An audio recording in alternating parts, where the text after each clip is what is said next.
10.000 uchinchi misolni ko'ramiz. Teng yonli trapetsiyga tashqi aylana chizilgan. Asoslari 21 ga 9, balandligi 8. Demak, bu yer 21 dan 9 aytsak, demak 12 yarim 6 bo'lsa, s'imiz 10 chiqadi. Chunki Pifagor burchagida 10 chiqsa, mana burchak alfa desak, shu burchak sinus alfasi nima bo'lar ekan? 8 taqsim 10 degani. Demak, mana diagonal o'tkazsak, d ni qanday topamiz?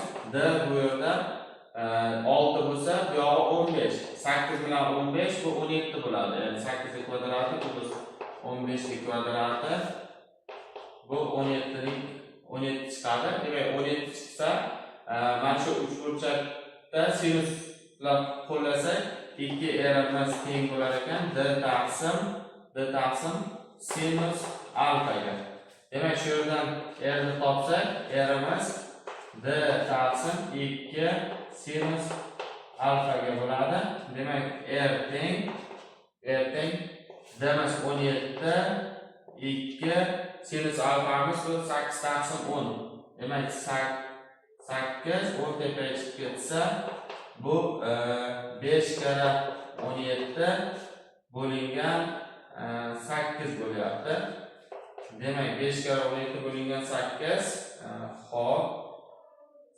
8 kara 7 kara 35. Xo'p, 5 85 taqsim 8 bo'lsa 10 butun 8 dan 5 chiqadi.